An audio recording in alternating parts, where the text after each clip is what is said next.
Cara yang disebut yaitu makanan jin, yaitu tulang atau roti, contohnya adalah makanan manusia.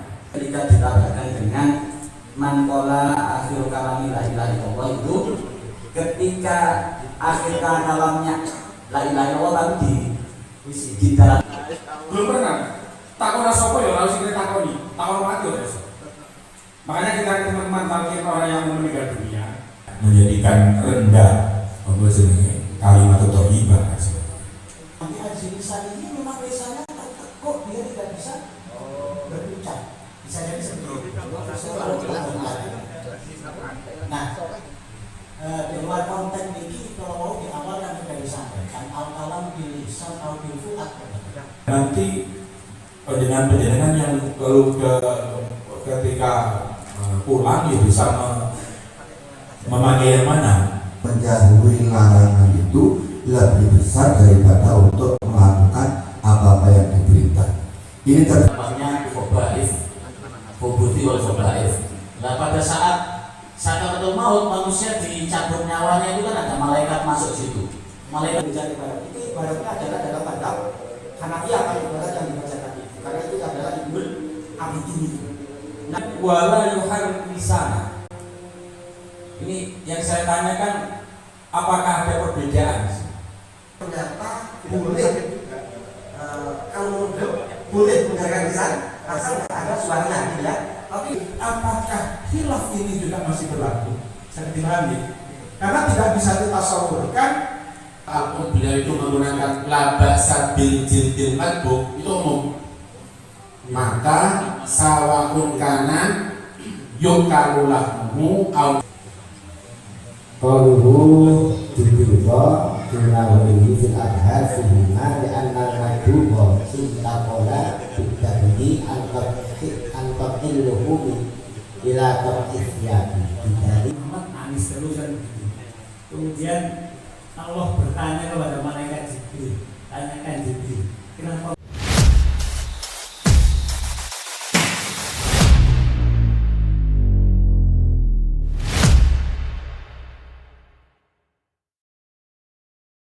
kullu jamidin, setiap sesuatu yang atos, padat, tohir yang suci, koli yang bisa membersihkan, ghairi muhtaramin dan tidak dimuliakan.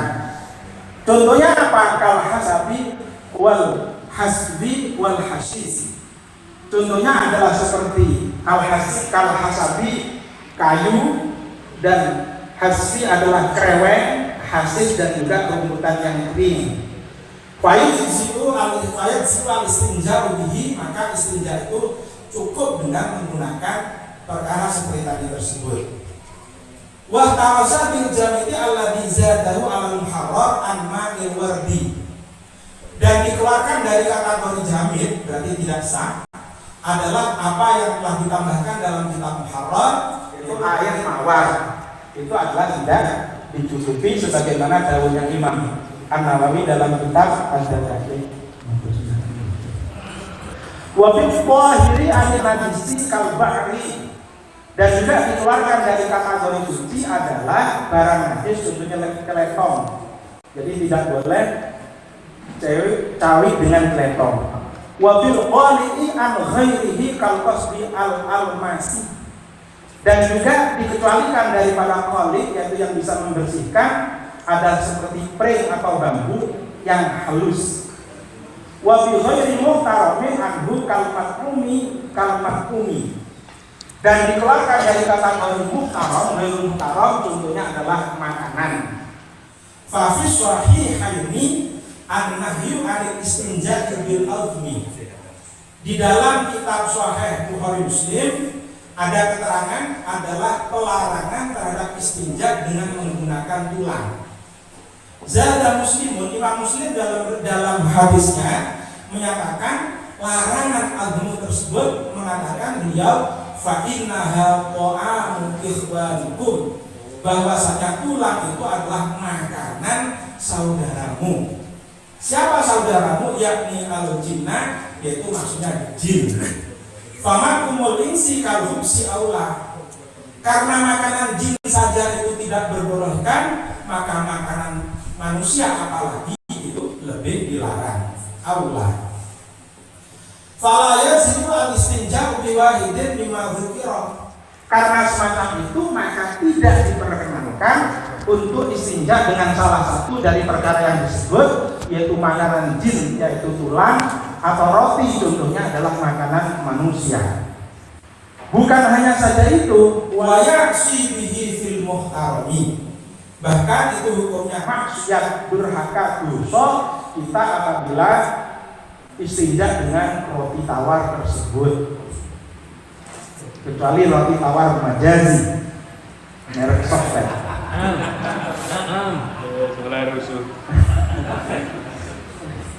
Wajib tubiha duna ghairihi dan juga menurut ulama itu yang dilarang adalah kulit yang diperbolehkan untuk, mohon maaf saya ulangi, menurut ulama juga diperbolehkan kita istinja dengan kulit yang sudah disamak, tidak kulit yang belum disamak.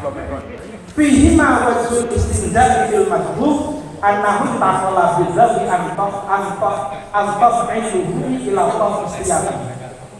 Lah ada dua wajah yang menyatakan bahwasannya madhub itu diperbolehkan karena kulit yang sudah disamak itu dia yang asalnya statusnya sebagai daging, yaitu adalah makanan, sekarang menjadi tokil siabi, menjadi pakaian. Tadi dikatakan bahwasannya termasuk yang diharamkan adalah istinja dengan makanan. Maka bagaimana dengan kulit? Maka kulit kalau sudah disamak, dia sudah bukan makanan, tapi sama dengan pakaian, maka diperbolehkan. Berbeda yang belum disamak, dia masih makum, masih luhum, maka dia haram karena muhtaram, termasuk makanannya manusia. Sedangkan wa muqabiluhu yaqul huwa min jinsi ma yukal. Namun muqabilnya mengatakan meskipun sudah disamak tetap tidak diperbolehkan. Kenapa? Karena huwa min jinsi ma yukalu itu termasuk jenis daripada barang yang bisa digunakan. Lek gak percaya sampean sekarang ambil kami, ambil betul, sampan kum, sampan goreng, itu bisa dimakan. Nah, itu mungkin muqabilnya begitu. Walau akan dikesat fi ghairi madhub anak umur. Adapun pendapat yang menyatakan bahwasanya yang belum disamak itu tetap haram karena itu sifatnya masih madhub, masih makanan yang mana makanan itu termasuk kategori muhtaramin. Wa muqabilu yaqulu wa yukaddu fayul haqqu bisiyad. Namun muqabil dari yang menyatakan tidak diperbolehkan, bahwasanya dia tetap boleh untuk dibuat apa? Buat istinja. Kenapa? Karena modelnya jaket apa itu nanti? Apa? Hoof itu kan modelnya adalah dulu diiris, modelnya sama dengan si siap. Wasarul hadza wasuri. Mungkin sampun kesimpulannya adalah kita tidak boleh untuk berbicara, zikir, dan juga yang paling mungkin memicu pembahasan adalah masalah tentang kulit. Mungkin itu tidak kami ulangi. Nanti kalau kami jelaskan semakin tidak jelas, maka lebih baik panjenengan untuk mengkritisi, menanyakan tentang murad. Mungkin ada murad yang salah, yang betul yang baik. Kami persilahkan.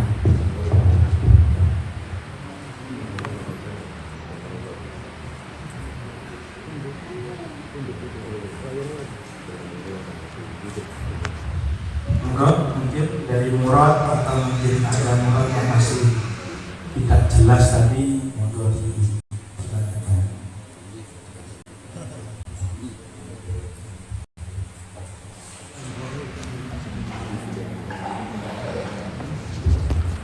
Biasanya Mbak Wali Junet,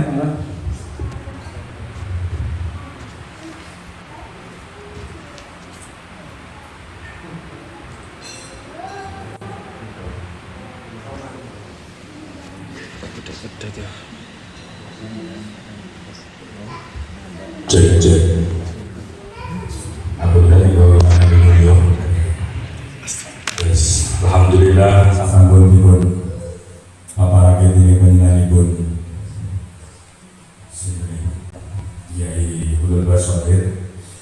salajengipun menawi wonten enten ingkang perlu dimusyawarahaken monggo nek boten enten langsung disepakati mawon.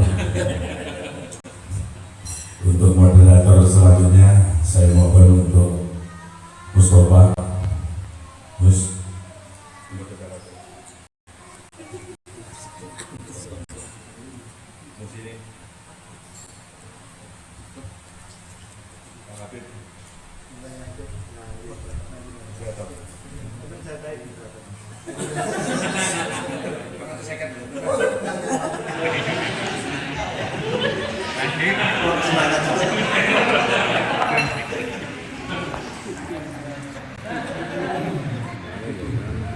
Monggo hadirin ingkang asik janggal utawi musik monggo menawi wonten ingkang badhe dipun mangertekaken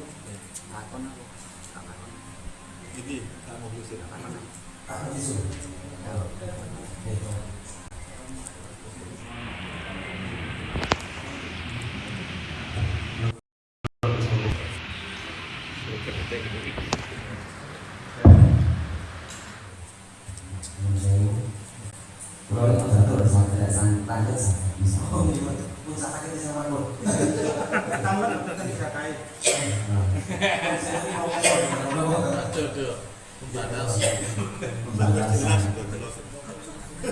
Jadi kan pada pertanyaan adalah walaya takalan di bautin atau bautin yang dijadikan awali. Kalau kemudian ketika batin akosal anita Allah Ta'ala biqalbihi walayu harik di sana. Ini ketika dia itu wahim di kamar mandi karena tidak boleh katakan lamu tidak boleh berucap, maka harus hamidallahu biqalbihi. Nah, ini ketika hamidallahu biqalbihi ini ketika ditambahkan dengan man qala akhir kalami la ilaha illallah itu ketika akhir kalamnya la ilaha illallah di dalam hati, betul? Di dalam hati apakah diiktibar kalamnya itu? Padahal harusnya kan dikalamkan. Kalau misalnya di WC, Ibu jelas langsung masuk di WC. Nah itu apa kalamnya itu diucapkan apa tetap dikopi? monggo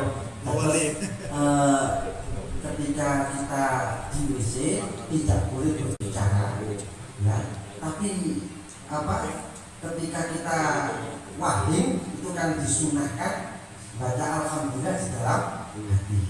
Nah kemudian kalau dihubungkan dengan hadis makana akhirul kalami la ilaha illallah, kemudian akhirul kalami la ilaha illallah tadi apa ya? Dakhalal jannah. Jadi kalau dihubungkan dengan dalil itu bagaimana? Mengucapkan la ilaha illallah dalam hati, karena kan innama kalamu fil fuadi wa innama ju'ilal kalamu ala fuadi dalil. Halangan dalilnya. Ya, terbunyi kalau dihubungkan dengan dalil. Apakah sudah termasuk dianggap orang yang akhir ucapannya adalah la ilaha illallah sehingga dipastikan masuk surga? Ya, ketika dia mengucapkan hanya diramat. Nah, terus budi kira-kira menurut panjenengan. Kalau dilihat dari dalil tadi ya, innama fu'adu, innama kalamu fil fu'adi, kalamnya hati itu yang di dalam hati. Karena aja gitu ya, innama ju'ilal kalamu alal fu'adi dalilan. Kalam hanya sebagai dalil untuk menunjukkan isi hati. Semua dihubungkan dari itu, ya apa kira-kira? Kalau dari itu mestinya dia juga termasuk dakhalal jannah. Karena dia kan juga menjaga adab, ya. Dia bicara salah, ya. Sementara dia ingin mengucapkan la ilaha illallah. Kan itu ya. Nah, kalau dihubungkan dengan dari tadi bagaimana? Apa mestinya malah justru lebih masuk surga? Karena dia sudah mengatakan la ilaha illallah. Dia betul-betul menjaga adab. Jangan sampai kalimat tauhid diucapkan di dalam WC karena mengandung penghinaan. Nah, terus ini saya itu cocok banget. Ini kan moderator masih jawab. Setengah moderator Jadi kadang moderator, kadang perlu jawab. Mungkin yang belakang barangkali mau memberi usulan atau masukan. Kalau dijawab seperti tadi, kira-kira janggalnya di mana? Langsungan pertanyaan tadi dijawab ya, itu lebih masuk surga gitu. Jawaban mengandung intimidasi. Terus seperti seandainya itu. karena dia itu menjaga adab. Orang itu kalau adabnya bagus, insya Allah dekat dengan awal gitu ya kan. Insya Allah gitu. Nah, di samping itu ya, tadi sudah saya katakan ada dalil seperti itu. Ya, innamal kalamu lafil fuadi. Kalamnya hakiki itu di dalam hati. Wa innama ju'ilal kalamu ju'ilal lisan kalau fuadi dalilah. Jadi lisan hanya sebagai dalil untuk menunjukkan apa yang ada di dalam hati. Nah, di takbir ini mesti nih, ya. Nah, yang mengatakan la ilaha illallah dalam hati itu pun juga termasuk hadis Nabi, makana akhir kalam la ilaha illallah dakhalal jannah. Nah, terus seperti itu kan. Sama dibalik misalnya. Nah, dia lisannya mengatakan kalimat tauhid, tapi hatinya haleluya misalnya. Nah, kira-kira di ikhtifar yang mana coba?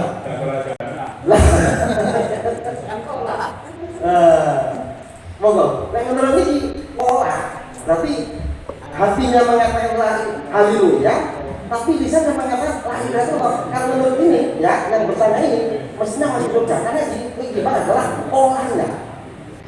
Jadi daunnya kan Nabi kan man pola, bukan man apa? Kalau tadi bahasa Arab apa? Khotoro, begitu.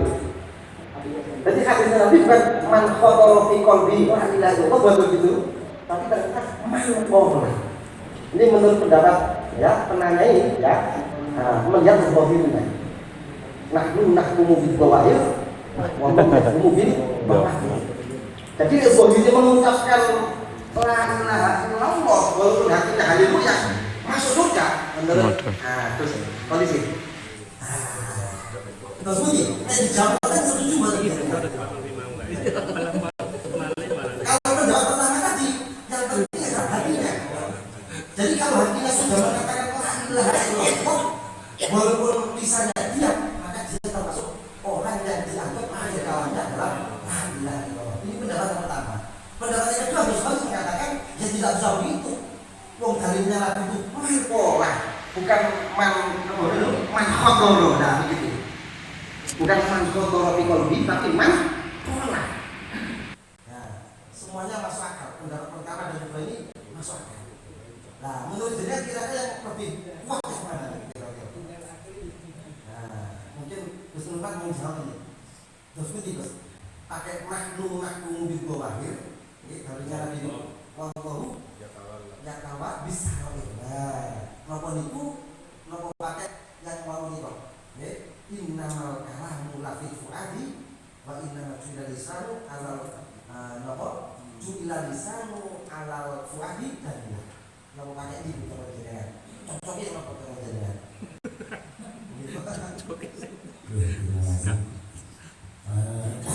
Ini tidak menjawab ya, tapi mengkritisi pertanyaannya saja. Saya kira ini pertanyaan lebih mengarah pada tasawuf ya. Adanya korelasi dengan fitrahnya ini di sisi mana? Kalau memang ada monggo, tapi kalau kita tanyakan seperti yang diarahkan dari moderator, lebih baik kita ganti di persoalan fikih yang mau. Pikirnya gini, pikirnya itu ketika dia itu di kamar mandi misalnya, terus kepleset, kemudian kan nggak boleh siapa kapan, nah terus makruh ya, nah ya kami makruh. Andaikan dia, kemudian apakah diucapkan atau tak lagi? Milih yang ke dalam atau mengerti? Nah, milih yang ke dalam atau ke hati atau di hati saja gitu.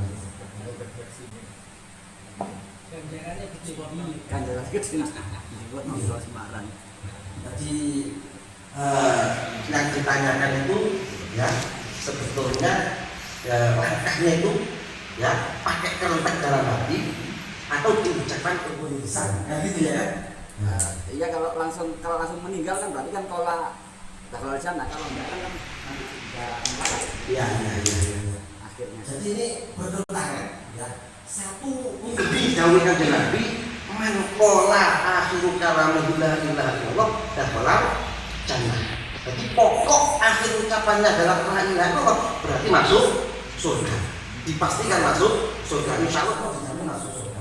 Tapi satu sisi kalau dia mengatakan la ilaha illallah bil lisan, berarti dia tidak menjaga syariat, tidak menjaga adab. Nah ini bagaimana? Satu sisi dia mentinggal hadis, kesannya menurut swarga, melok dawuh nanti man qala la ilaha illallah, ya. Nah, maka rasul la ilaha illallah dakhala jannah. Satu sisi yang ngelakoni ini malah gak ngelakoni fikih.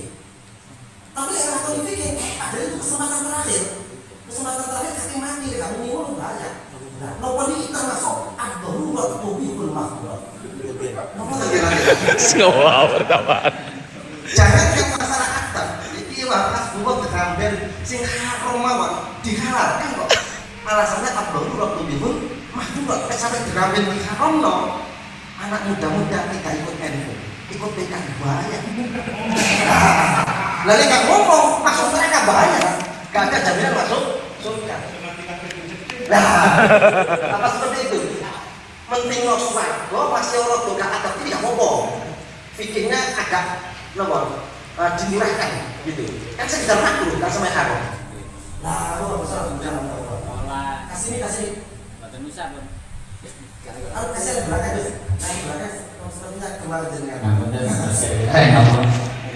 Apa mau akhir kalami? Mangkala akhir kalami.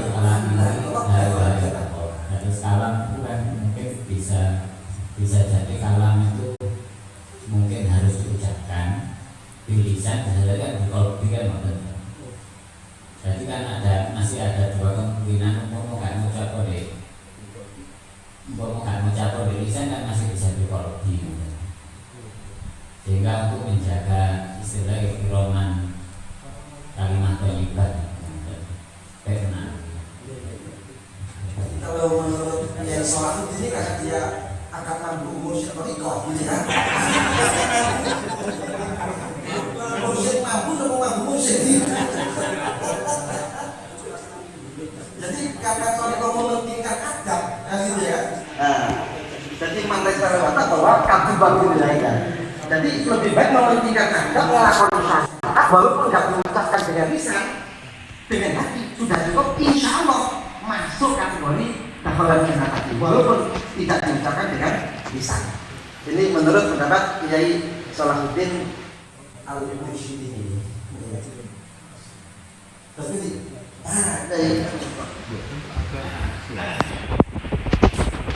kita kembali ke pertanyaan terkait dengan alhamdulillah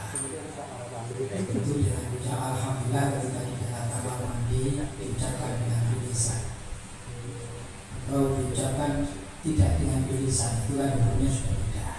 Ketika lisan jadi makruh dan akan beda sekali ketika kita mengucapkan kalimat la ilaha illallah, karena kuncinya dengan mengucapkan la ilaha illallah itu adalah dakhala jannah. Tidak ada hadis qala alhamdulillah dakhala jannah. Kemudian terkait dengan hadis yang disebut oleh Habib tadi tentang la ilaha illallah, itu aibin lisan wal qalbi bil ikhlas. Sebagaimana dalam hadis Nabi yang diriwayatkan oleh Dikoli Nabi SAW, as'adan nas bi syafa'ati yaumil qiyamah man qala la ilaha illallah mukhlishan min qalbi. Artinya mukhlishan min qalbi bukan ucapan secara hati melainkan bilisan, tapi hatinya ikhlas. Bukan hati kemudian yang sebaliknya itu tadi, tapi diucapkan dengan lisan tapi hatinya ikhlas. Itu sebagai tambahan.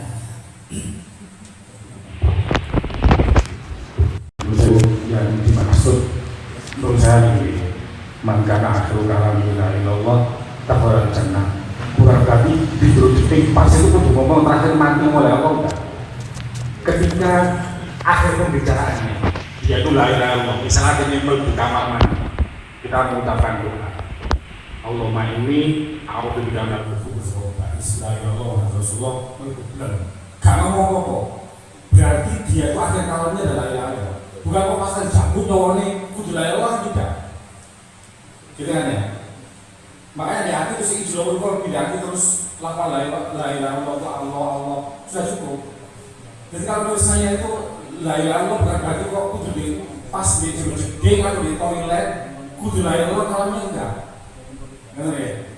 Jadi pokoknya ketika sangat dalam kata la ilaha illallah, kamu ngomong apa, gak nyanyi, ya balap apa gitu. Berarti itu termasuk akhir kalami lah. Dan ternyata akan dirujuk gedeng loco. Jadi itu sama berapa ya? Kalau buku yang baru ya, sama aja. Tapi bagus ngomong. Boten ngomong tadi nggih, boten ngomong. Seperti kita mentalkin orang yang mau meninggal. Karena kita semua butuh merasakan sekali belum pernah. Takon sapa ya lalu kita takoni, takon mati ya. Makanya kita teman-teman talkin orang yang mau meninggal dunia, kita Allah ketika nggak ngomong ya wis enteng gitu ya. Ketika yang ditalkin ini ngomong saya ngomong, kita talkin lagi. Yang penting di akhir pembicaraannya la ilaha. Itu loh saya. Makanya kan disunatkan untuk berdoa aja nih. Saya kira ketika ada orang jatuh di dalam kamar mandi kok dia refleks mengucapkan la ilaha illallah terus kemudian meninggal, ya tidak apa-apa. Karena mungkin yang meninggal itu kita juga tidak mendengar dia ucapkan beribadah. Ketika sudah dihukumi, dia juga sudah meninggal. Kan ada orang itu refleks gebles Allah. Dan ketika dia gebles di WC, ketika dia ingat itu gak oleh muni Allah, dia akan menahan gebles malah lorong lagi. Jadi bagaimana ketika ada orang hukumnya orang yang refleks geblak, kepeset dan lain sebagainya, kemudian dia mengucapkan la ilaha illallah, tak meninggal dunia, itu jauh lebih baik. Boleh atau tidak, mati kok, boleh atau tidak, ya terserah sejabat. Jadi nanti yang mencarikan dalil ya dua orang yang paling selatan itu, Kiai Ulul dan Kiai Hamid. Buat apa ngalim-ngalim datang menentang? Artinya ketika orang itu sing ditekone apa jenenge cakmu di sini bahwa beliau mau mati nek jelu jeding terus dia mengucapkan la ilaha illallah terus meninggal dunia, hukumnya bagaimana? Ya tidak apa-apa hukum. Terus ketika dia refleks ternyata gak sudah mati, ya nanti saja setelah keluar dari jeding korban, tidak masalah. Astagfirullah, sudah insya Allah dimakfur. Wah kadang-kadang refleks kan tidak bisa ditahan. Refleks kan tidak bisa ditahan. Seperti sampean yang refleks di depannya ada kue, ya tangannya refleks seperti ini ya. Refleks tanpa disuguhkan dia termakan saja. Terserah penjenengan refleks. Cuma memang ada hukum yang tapi hukum ini tidak melampaui pada hukum keharaman, tidak. Dihukumi makruh kan harus ada. Artinya makruh itu ya mungkin ada orang kebanyakan refleks mengucapkan itu untuk jagani orang yang refleks ini, atau untuk jagani orang yang ternyata ketika masuk jeding dia refleks meninggal dunia mengucapkan la ilaha illallah, tidak perlu dihukumi haram. Mau sudah mati kok langsung terus diucapnya buat la ilaha illallah, haram itu. Terus diucapnya api tapi haram. Jangan seperti itu. Yang diucapnya bagus. Ya harus untuk mentakziah apa jenisnya ngaring-ngaring keluarga ya lebih baik ya. Hukumnya bagaimana? Saya daripada manusia jarang yang seperti itu. Atau misalnya bagaimana? isunya gimana itu kan yang terpenting kan seperti itu. Ketika sudah mati, ketika sudah meninggal dunia, ya jangan kita memperdebatkan. Ini haram ini, diperdengarkan perdebatan ini kepada ahli warisnya tambah melarani. Jadi makruh tapi tidak sampai ke hal yang haram. Tapi kalau disengaja amdan, ya itu ya beda lagi kok. Terus ada niat ben ngisi atau cepat, wah tidak boleh ini amdan. Ini malah termasuk bagian daripada ihanah atau menyepelekan, menjadikan rendah kalimat thayyibah. Yang dihukumi kalamnya apa khotornya? Ya kalamnya. Mulai disebut itu kalam pokok mengucap la ilaha illallah ya istiqbal jannah. Tak perlu artinya ini biye-biye seperti konsep orang yang saya pengalaman bukan mampu mursyid ya, saya ini memang mursyid ketika mentalkin la ilaha illallah bagaimana tak talkin kiai waktu ini kiai syafaat mungkin padang terang Jember la ilaha illallah dan tidak perlu melihat bagaimana batinnya ini apakah penuh amplop atau apa yang terpenting dia kalamnya la ilaha illallah sudah cukup, berarti dia masuk bukan masuk surga, masuk kalangan toreko kan seperti itu. Kiai Salahuddin kan juga pengalaman mentalkin orang. Ketika yang sampai talkin itu sudah la ilaha illallah, tidak perlu dia mengeluarkan isi hatinya. Hatimu la ilaha illallah kok. Tidak perlu, ya sampai kalamnya la ilaha. Atau sebaliknya, sampai talkin wong, menurut tak talkin aku la ilaha illallah, bilang menenangkannya. Loh kini harus ngucap kok kowe gak gelem melu, berarti sampai belum masuk pada toriko saya kan seperti itu. Dan mengenai hukum fikih ya, hukum fikihnya ya penting ya itu yang bersih. Hukum fikih itu tidak ngurusi perkara batin toh. Hukum fikih mengurusi perkara yang terlihat, perkara yang terdengar, perkara yang tercium, perkara yang teraba. Yang lainnya tidak dihukumi. Ini dihukumi apa di dalam hati dan itu hukumnya sudah masuk ranah tasawuf. Mungkin seperti itu Pak Moderator. Kalau tambah penting poinnya Bismillahirrahmanirrahim.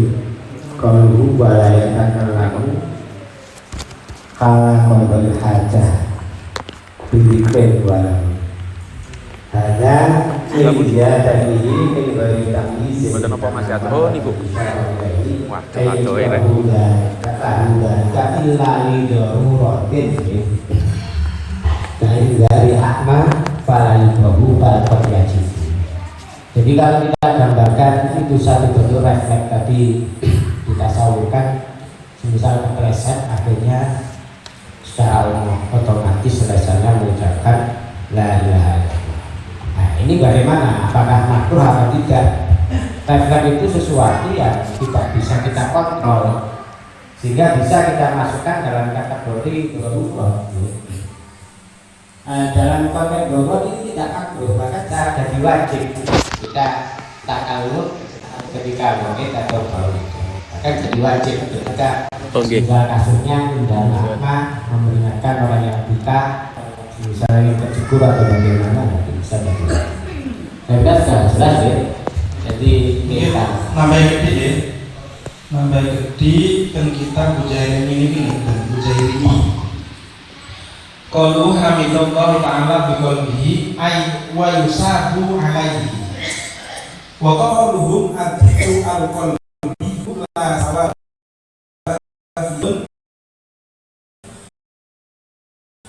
bihadatun fihi bisusi ainsin alamin roh. Nah dari ibarat yang ini kita paham bahwasannya zikir al-qalbi itu tetap mendapat pahala. Akhir kalau memahami berarti al-qaul la ilaha illallah fi akhir hayat ini itu adalah satu poinnya mendapat pahala.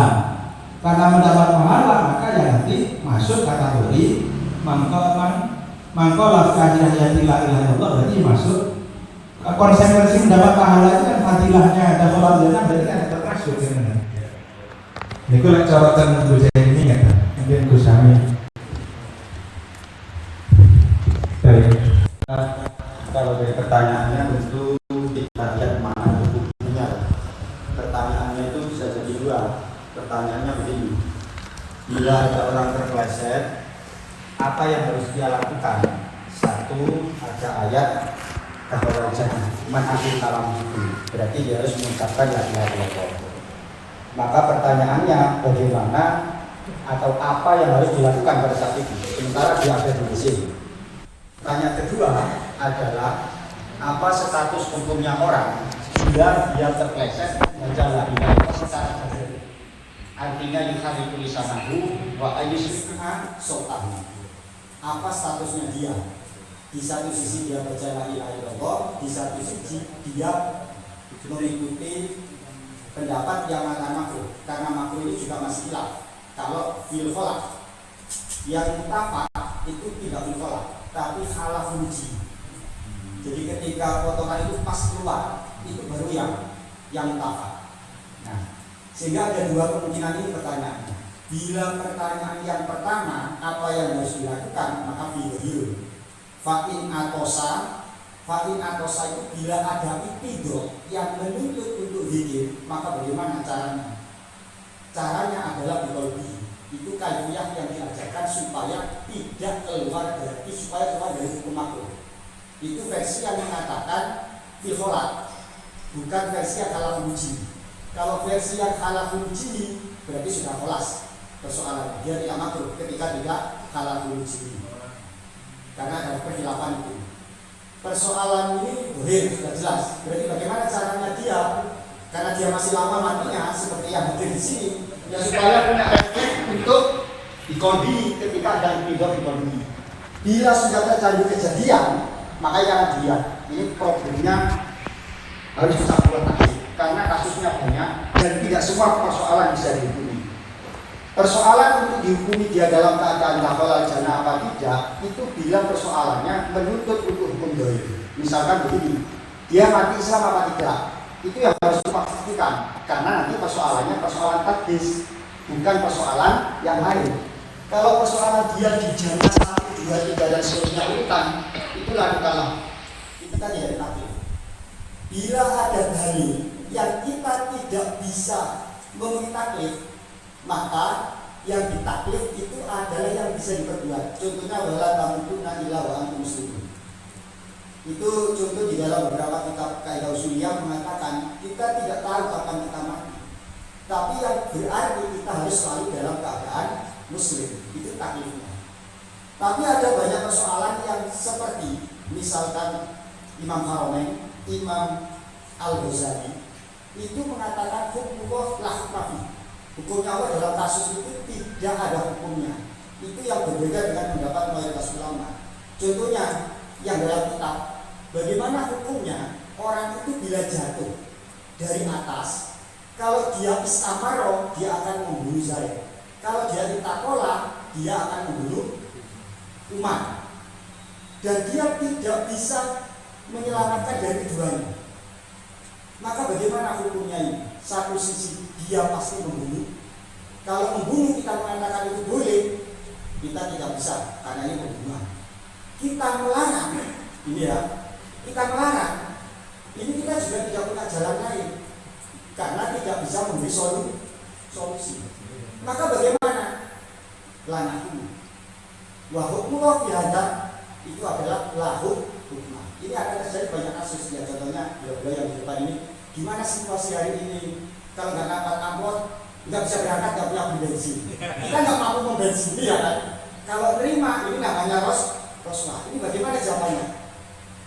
Kalau saya tawakofa, begitu. Kama qala Al-Ghazali wa Al-Haramain dalam beberapa kasus. Itu tawakofa. Memang beliau tidak mengucap di kitabnya itu. Contoh lainnya dari masalah hukum. Contoh lain tempat apa enggak?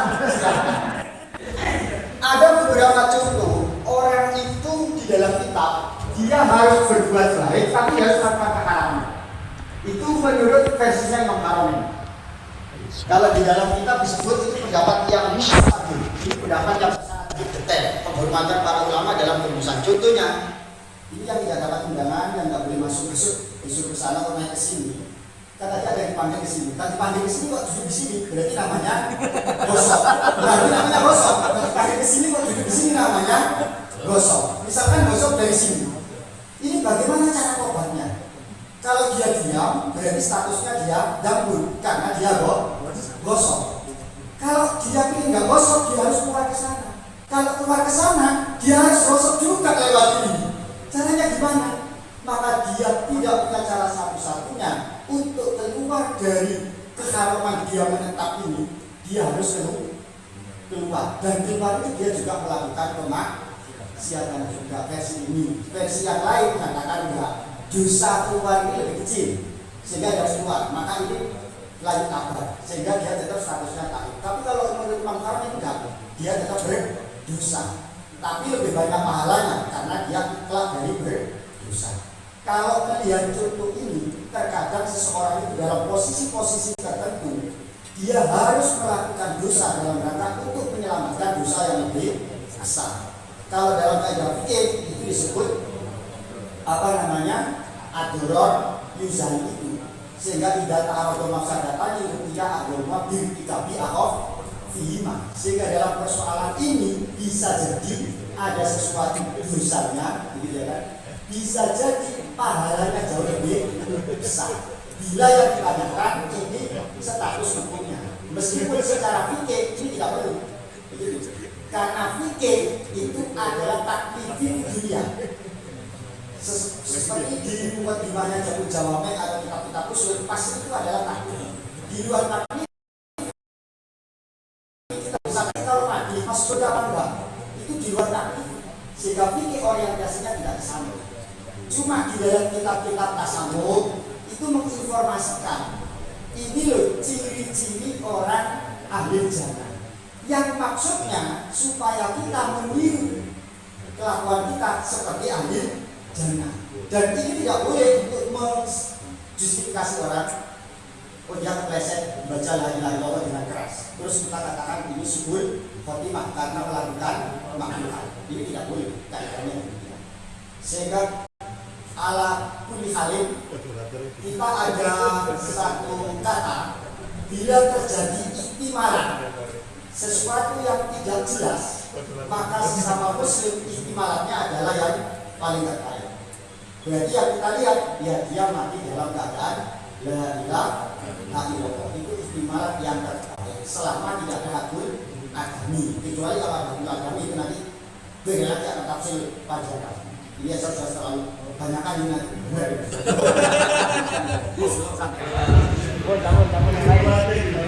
Alhamdulillah ada ilmu yang kita terima ya dari Ketua FBM Jawa Timur ya, Hamid dan Ketua FBM Semarang. Jadi intinya setelah ini jadi sholat. Intinya karena menyatakan kalimat tauhid di dalam WC itu hanya sekedar makruh, maka ketika panjenengan mengalami akan meninggal di WC ya, sebagaimana saya bangun tadi juga ya, berarti ngomong la ilaha illallah kesannya masuk dalam sayembara Rasulullah dakhalal jannah. Kenapa? Karena tidak sampai haram dan gitu ya kan. Apalagi menurut pendapat yang menyatakan makruhnya itu kala khuruji, ketika keluarnya kotoran ya. Nah, jadi kalau kita tahu ini pokoknya saya mau meninggal, wis ngomong la ilaha illallah, karena tantangannya hanya sebesar makruh. Begitu pula seandainya ada orang seperti itu, maka ketika kita dimintai kesaksian, ini mayat saya ngomong, betul saya, kita jawab saya begitu. Kenapa? Karena zohirnya kita mengatakan la ilaha illallah, kan begitu ya kan? Walaupun ada pelanggaran sedikit, tapi kan hanya sekedar makruh. Nah, boleh kenapa? Nah, nanti setelah jadi lagi betul ya. Nah, untuk Islam din. Ternyata dia sudah mursyid mau ya. Tapi kalau kita dari mursyid aku tadi, yang mau kita mursyid saudara. Terlepas dari normal atau refleks atau yang dijelaskan oleh Kisami Ceng kalau matinya kalau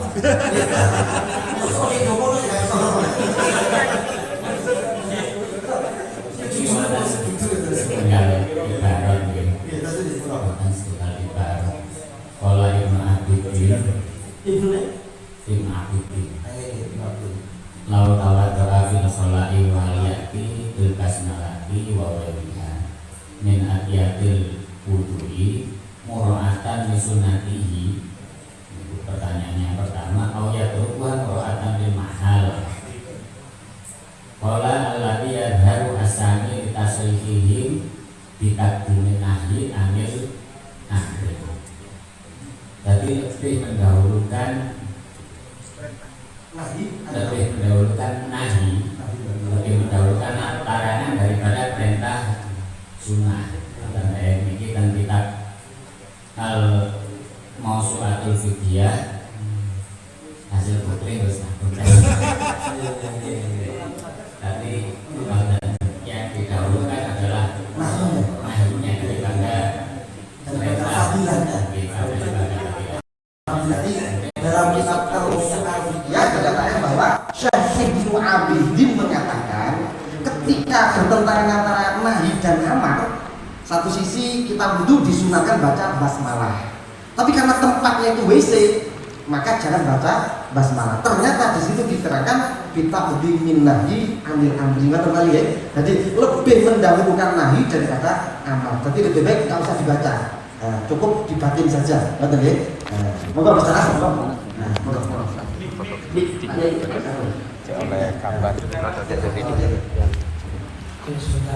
Kelihatan dok, cukup. Dikembalikan lagi dari pertanyaan kalau dari Duki nasib tenang. Ketika di kamar mandi, dia itu mengucapkan alhamdulillah bukan la ilaha illallah. Ini apakah statusnya juga dianggap sebagai la ilaha illallah wal jannah? Ini yang belum disimpulkan oleh moderator yang dari itu sami tadi itu kayaknya sudah masuk ke situ. Jadi pokoknya ada tanda itu Islam berarti ya sudah dia termasuk golongan orang yang lain. Nah, berdasarkan hadis kalimah ya Allah wa nabi yatakallam binas wa afdalul kalam la ilaha illallah wa hiya qaulun wa amalun wa la yakfi mujarradul qauli. Berarti yang dipandang adalah amal kebiasaannya la ilaha illallah. Dia Islam mesti la ilaha illallah. Berarti akhlak saya. Beliau mengatakan bahwa walayakin jarratul qauli. Kita nggak cukup mengatakan la ilaha illallah sementara perbuatan kita tidak sesuai dengan la ilaha illallah bertentangan. Tapi syariat mengandisi kok dikir. Nah itu ya. Berarti hanya qaulunnya saja tapi amalnya tidak bertentangan syariat. Jadi ini mendukung yang seorang tadi. Jadi lebih baik kita nahi ya, nahinya syariat ini jangan sampai kita lakukan ya, daripada mementingkan amal ya, mementingkan fadilah tapi melanggar larangan. Nah, mungkin kesana semua. Tapi potensinya bukan makruh lagi. Ini pasnya kalau ditandirkan dengan ibarat di bijarnya al-fatih jatuhnya sunnah. Kenapa? Karena makruh itu ketika tidak ada halatun tatu ala dalika, tidak ada tuntutan kondisi yang menuntut untuk berbicara atau berzikir. Kalau ada halahnya, ada kondisinya, maka hukumnya akan berubah-ubah. Bisa qad yajibu, bisa menjadi wajib, bisa menjadi sunnah, dan bisa menjadi mubah. Nah, contohnya konkretnya ini ada di kita di Bijari. Balqot yajibu bahkan bisa menjadi wajib ila khosyiya wuku'u mahdurin bi muhtaromin ka'ahma yaqa'u fi nahibihim. Kita ngomong untuk menyelamatkan orang yang mau masuk ke dalam sumur. Awas sama sumur. Ngomong begitu di dalam toilet hukumnya wajib. Waqot yusanu bisa jadi sunnah in rojahat maslahatuhu ala syukur. Jika ngomong itu jauh lebih maslahat daripada diam. Ka'an hadasathu nafsuhu bisodakotin wa khosyiya min khairulati syaitoni bainu wa bainaha fa yusannu ayatakallama bil amri bil iqtoi. Misal ada orang di dalam kamar mandi, dia itu kerentek, nanti saya keluar mau sodako. kemudian ada bisikan setan, was-was setan masuk. Apa sodako gak usah sodako minta-minta duit. Fayusanu ayatakala bil amri bil iqab. Untuk menghilangkan was-was kita harus takalum. Kudu sodako. Ngomong kudu sodako di dalam. Jadi tidak masalah. Karena ada khawatir hayrulatus syaitan. Khawatir nanti diwaswasi oleh setan. Kalau kita bawa kasus kita, misal ada hayrulatus setan, gak usah ngomong la ilaha illallah jadi lah, lebih baik baca aja. Itu lebih takdirnya lebih pas. Atau waqad yubahu, terkadang juga ada hajat, tapi hajatnya itu setara antara ngomong dengan diam. Contohnya ngomong ada buka lawan jadi, wah dulu kan ngomong wonge ketok sembarang-barang nih. Akhirnya kita ngomong, ngomong ini bisa dibuka. Nah itu hukumnya mubah karena ada halaturnya, ada kondisi yang menuntut hal tersebut. Jadi kita sudah tidak boleh bicara ini makruh loh. Ini ada kondisi yang menuntut orang itu mau ngomong la ilaha illallah karena detik-detik terakhirnya. Nah, hal seperti ini mau kita bawa ke wajib, mau kita bawa ke sunnah, atau mau bawa kita ke mubah. Tapi kalau melihat contohnya pasnya ke sunnah. Ya. Jadi ini bertentangan sekali dengan pendapatnya Yai Syam sama Yai Solah ya. Jadi menurut Mas Anas ini pendapat Yai Syam dan Yai Solah sangat tidak benar.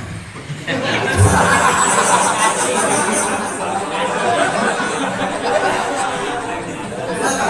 Karena menurut Mas Anas ini tidak terinspirasi dari kondisi ya. Jadi menurut beliau kita kurang lengkap gitu. Kenapa? Karena dalam fikihnya sendiri itu tidak monoton makruh tidak ya. Ketika ada hal yang mewajibkan dia bicara maka wajib bicara. Ada orang kita mau ketemu sumur wajib ngomong, awas Pak sumur wajib itu nggak boleh dijawab habis itu nanti sakit jangan begitu aja ini ya. Mesti nanti kakek mati kok gak sampai muni la ilaha illallah ya bahaya. Ini kapisan setan kan gitu ya. Kan semakin aku seorang semakin aku setan yang menggoda ya. Setan duduk harus fakihnya gak boleh ngomong. Nah ini bahaya. Ini adalah kan batu hak yang dia bangun. Jadi sampai kapan ngomong la ilaha illallah jadi kapisan setan kayak itu. Kalau detik-detik kematian kok gak sampai muni la ilaha illallah bahaya. Lah kok pikirannya oke. Jadi jadi menurut Mas Anas begitu. Ini saya cuma berkomentar cuma saja. Jadi menurut beliau ini ketika ada kasus seperti itu ya lebih baik mengucapkan la ilaha illallah. Karena ini saatnya menentukan sesuatu orang ini. Ini kok coba dari WC makruh. Nah, ya karena hanya makruh di samping itu ketika ada hal yang wajib dia juga wajib bicara. Sama dengan ini dia mau kecemplung merokok. Nah, gak sampai muni la ilaha illallah bahaya. Wis dah muni aja la ilaha illallah. Kamu mau makruh ini. Mana tuh namanya? Ada bisa lagi? Nah, cocok.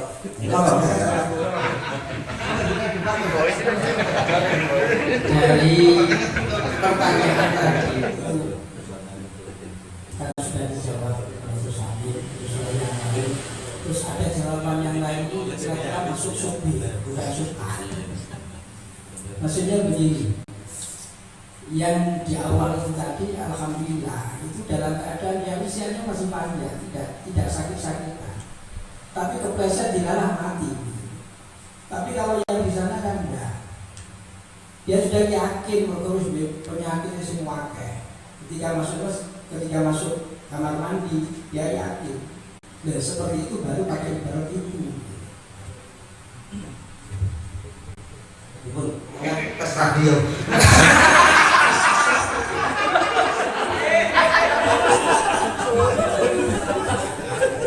Pokoknya bicara tak kita harus sota ngomong lagi. Benar tak salah.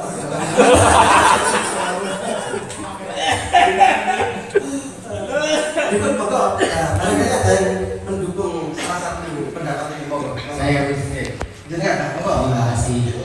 karena ini dari ibarat yang dibacakan di Ghosnola juga sore, yang dibaca Gus Anas itu juga sore. Dari Ghosnola itu memang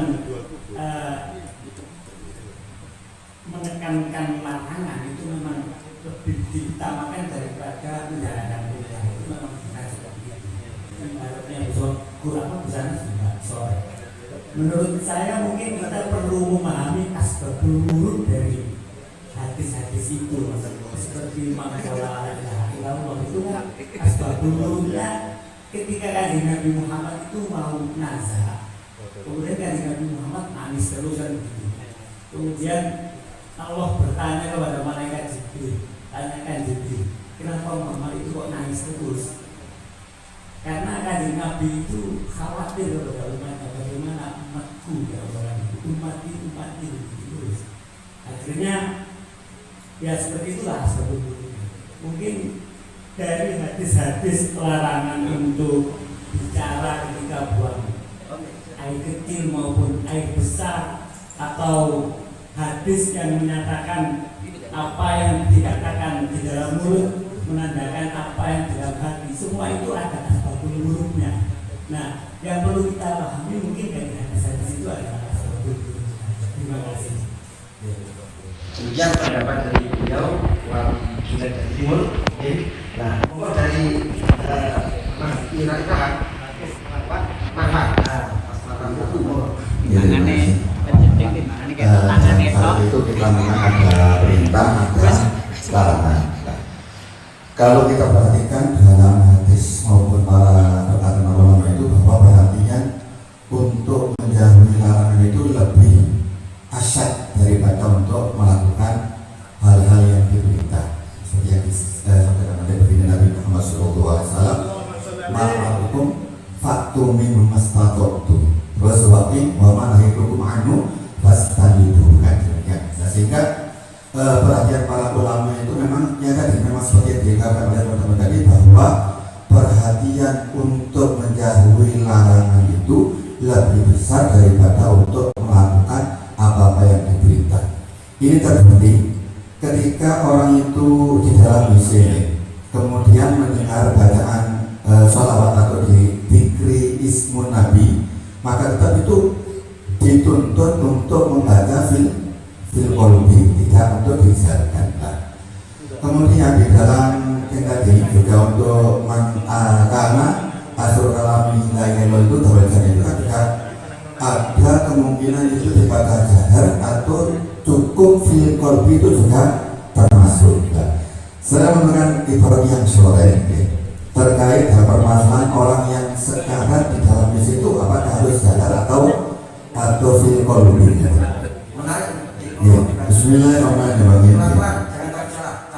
Man kana akhiru kalamihi la ilaha illallah. Saya ingin kita akhir malam ya. Oh, iya, fokus ke bawah. Man kana akhiru kalamihi la ilaha illallah fi qalbihi bisababi ajzi lisani kal mauti fil khalai awil marati. Fa inna Allah ta'ala ya'lamu ma fi qalbihi wa yubzalahul fadlu wal khairu al-warid fil hadis syarif. Demikian dalam ibarat ketika orang itu mendengar zikri ismin Nabi, maka disunahkan untuk fil qalbi saja. Jadi kita fatawil Islam lainnya.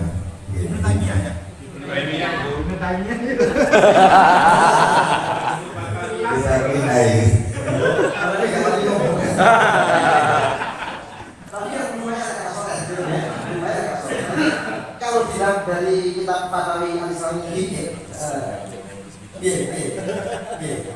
tapi di luar kitabnya Ibnu Taimiyah, tapi monggo kita pakai nomor tersendiri. Yang jelas tadi itu, kalau ada orang mau sekarat gitu ya, nah itu ternyata walaupun tidak diucapkan di lisan, ya cukup di qalbi, ya maka lakukan oleh Allah fi qalbi bisa bagi azi, karena dia nggak mampu mengucapkan lisan atau karena situasi ya, yaitu ada di WC, ya, terbentur peraturan nggak boleh ngomong di lisan tadi ya. Nah, maka fa'inna Allah ya'lam. Allah ngerti lah, itu dianggap masuk Islam, dianggap akhir kalami, la ilaha illallah. Nah, cuma ditanya Ibnu Taimiyah. Tapi ini dukung Yai Soleh sama Yai Syah. Tersebut tidak tanya ini. Nah, jadi kalau menurut yang ini ya, berarti ketika ada orang mau meninggal di listrik, tetap mentaati peraturan ojo ngomong bikin bisa ya. Pikir Allah wis ngerti. Kan itu begitu. Ya, cukup dengan kombi saja, tidak usah dilisani. Jadi takdirnya bisa ke sini menurut kita ini ya. Berarti ya takdirnya bagus, cuman nggak sesuai dengan situasi. Betul. Jadi itu kasus lain, maksudnya itu, nggak termasuk itu. Ya ini. Untuk ini kami rewani ya. Pak, ini ke, oke. Ya saya mana dengan ya. Kalau tertarik bisa bagi azzi lisanihi. Apakah meskipun ini bukannya kan tidak masalah kita bahas. Apakah dijeding itu termasuk azzi lisanihi?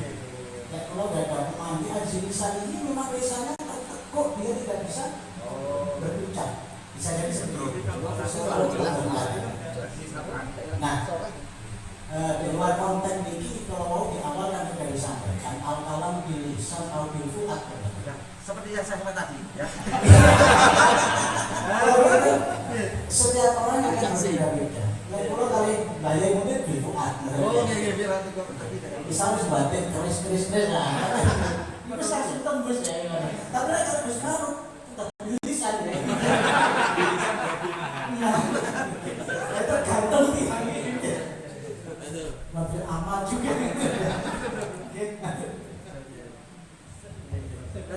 Tomak nih tomak. Jadi kalau menurut Pak Yusuf ya, takbir dengan Ibnu Taimiyah tadi itu bisa babi azzi lisan ini bukan kasus dalam bisi menurut beliau ya. Kalau masalah ini jenak diri nggak apa-apa. Makanya ada cara gitu. Jadi contohnya itu adalah ketika misalnya ketekuk atau gitu ya. Nah itu baru ya dia mengucapkan la ilaha illallah dalam qalbi, maka termasuk hadis Nabi, maka la ilaha illallah dalam saya.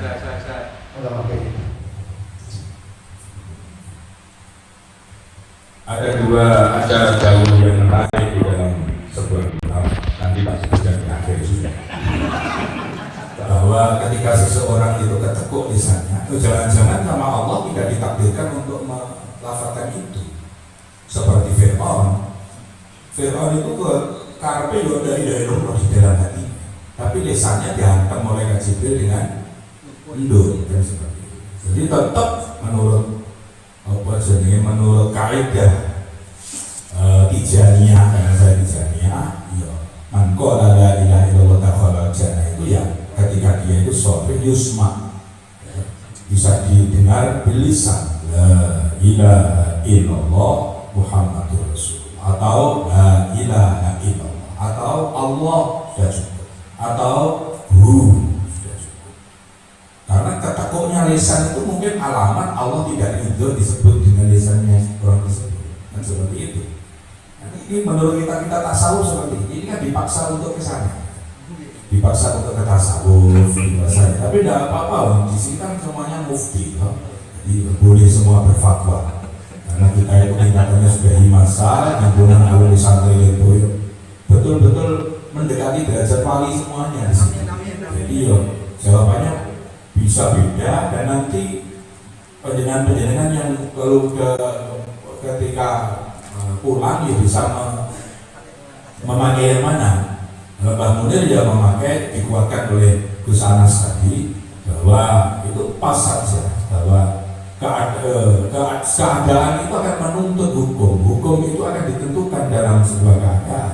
Kalau keadaan memaksa dan mengharuskan untuk mengatakan la ilaha illallah, untuk menguatkan eksistensi bahwa saya ini iman, seperti yang diinginkan Fir'aun. Fir'aun itu keinginannya kan di kitab kan jelas, bahwa dia itu keinginannya juga la ilaha illallah, tetapi di lisannya ini tertahan untuk itu. Atau ada salah satu musuh Quraisy yang pada akhirnya dia bersyahadat tetapi tidak diterima, tidak diterima. Ada kan? Dan Kanjeng Nabi matur bahwa apa ngeroh atine wong iku mau. Ya, kan memang hukum itu ya seperti itu. Ada yang membolehkan seperti Gusola, Kiai Sam dan itu tadi dari Batu Cak Marwan itu tadi. Tapi ya ada yang lebih ringan seperti saya, seperti seperti Kiai Anas, seperti Kiai Hamid terlalu. Jadi kan tinggal pilih saja mana yang betul-betul Kiai dan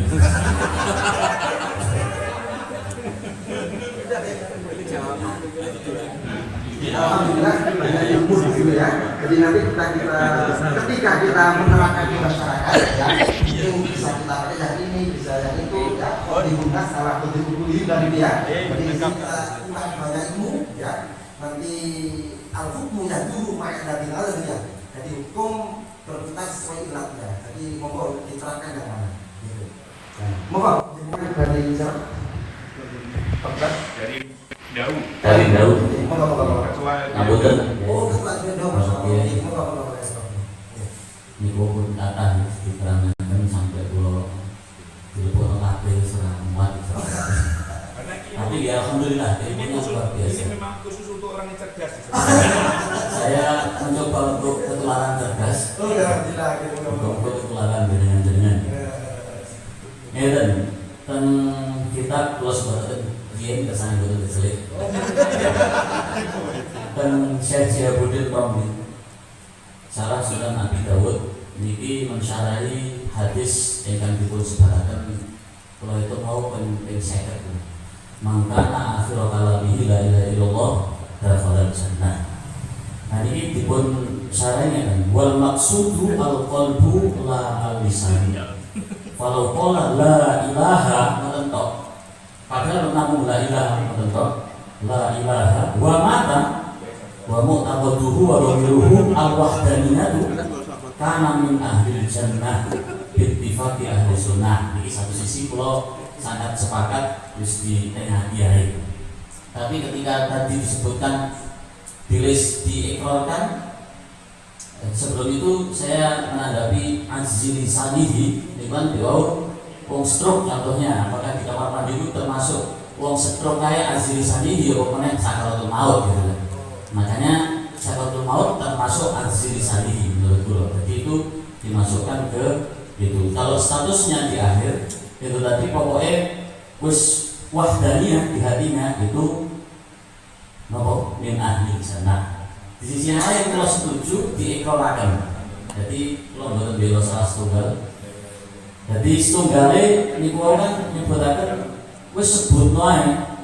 Di antara sebab kenapa tidak boleh zikir di dalam kamar mandi itu kan tempat yang jelek, yang buruk, bahkan tempatnya khabaith, khubuthi wal khabaith. Nah pada saat sakaratul maut manusia dicabut nyawanya itu kan ada malaikat masuk situ. Malaikat kan suci. Jadi dikira rapopo ada di orang suci. Malaikat kayak setan-setan itu sekali kabeh karena malaikat berarti dicabut bisa. Berarti koyoke guyone ngoten. Gimana? Betul. Jadi alhamdulillah banyak masukan. Jadi ternyata dalam kitabnya Syekh Syihabuddin Ar-Romli Syarah Sunan Abi Dawud dikatakan bahwa jika ada orang mengatakan la ilaha belum sampai ilah kok masih bisa gitu ya. Ternyata ya wa mata wa mu'taqadu al-wahdaniyah. Dia mati tapi dalam hatinya dia mengatakan ilah ya. Maka karena min ahli jannah. Masya Allah, luar biasa. Ini kemurahan Gusti Allah. Mas yo udah rapi, ini gak luput ilah kok. Ternyata Gusti Allah memberi diskon ya karena min ahli jannah. Nah, kemudian yang dari takbir Ibu Taimiyah tadi saya lihat kayaknya ada takbir di ajzi lisan itu karena faktor peraturan yaitu kalkolahi. Kalau kalkolah itu mesti ada peraturan makruh dikit dalam isim gitu ya. Ajzi susah. Jadi ajzi ini ada fisian, ada syar'an. Ternyata itu boleh semua. Ya, kita tidak bisa menyatakan la ilaha illallah dengan lisan karena satu dari fisian atau asalkan karena kena peraturan. Akhirnya dengan hati itu pun juga bisa menjadikan dakhalal jannah. Seperti sami ya, ini pun Ada tambahan? Kalau maksudnya begini, kalau itu pakai ibarat yang dijadi khotib sebagai ibarat artinya sebagai al-aslu burhabehnya matis alih tentu tidak tepat. Kenapa tidak tepat? Karena ada wajibul fardi di antara soal kita dengan al-aslunya. Sebab di al-aslu itu tidak zikir, tapi kalam munas. Beda dengan yang soal itu zikir. Sementara dalam zikir itu ada ibarat sorehnya. Fa'in atosa hamidallah biqolbihi. Itu ibaratnya. Wajibul fardinya di situ. Sehingga kalau pakai ibarat itu bukan soal yang di sini. Itu misalkan dia contoh lain, misalkan kalau dia wajib indar itu kan wajib bila berbahaya. Bila tidak berbahaya di bawahnya itu sudah jadi sunnah. Ada orang cetuk-cetuk utang nol misalnya begitu dan seterusnya. Maka harus ada kesamaan antara makis sama makis alih. Nah, yang ada dalam persoalan ini ada beberapa ibarat yang sudah tepat untuk dijadikan rujukan sama-sama berupa zikir. Kemudian dalam soal itu tidak ada cara lain kecuali harus jahil. Sementara dalam zikir ada teori lain. Dalam rumusan ibarat itu adalah hamidallah ta'ala biqolbihi. Sehingga kalau pakai ibarat itu tidak tepat. Ini ketika kita menggunakan teori al-madhab itu adalah naklun. Jadi al-madhab itu adalah naklun. Kita nakal dari madhab syafi'i misalkan begitu. Atau misalkan kita mengikuti dari Fatawi Ibnu Taimiyah itu juga tidak masalah. Di kita sudah dalam madhab syafi'i juga menyatakan misalkan dalam Faidul Madaniyah.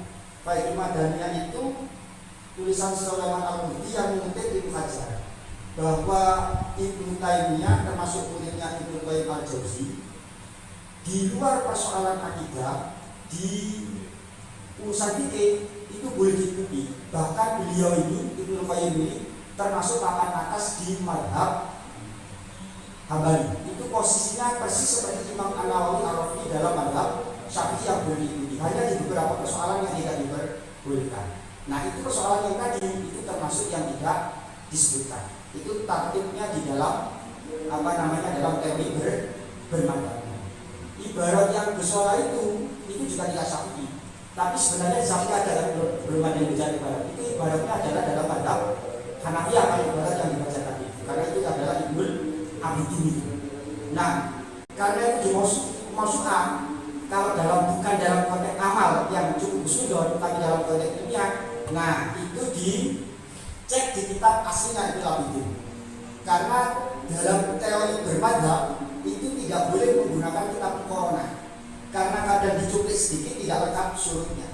Maka ini mestinya begitu secara kalau model kami dicek di kitabnya Mbak Yemunin yang Ibnul Abidin dan itu yang dipromosikan saya tadi. Nah, idealnya cek begitu. Tapi ya untuk ketemuan ini sudah cukup bagus, luar biasa. Tetap saya Ibu, kesimpulannya bisa disimpulkan sendiri. Yang jelas tadi sudah banyak ilmu ya. Satu mengatakan lebih baik cukup bimbol diri dan itu sudah dianggap oleh Allah sebagai orang yang akan dahulu jannah. Gitu ya kan? Kita berangkat juga seperti yang lain. Cakap ya? Untuk pertanyaan pertama cukup, maka boboh untuk pertanyaan kedua. Jadi kesimpulannya silakan disimpulkan sendiri-sendiri. Monggo. Kalau terus malu berarti Boten. Oh iya. Mati ya? Oh, sudah kita. Monggo. Ustaz Mahmud gimana? Kasih. Bikin. Ini penelitian wala yuharrik lisanahu tidak menggerakkan lisannya. Kalau kita yang saya pahami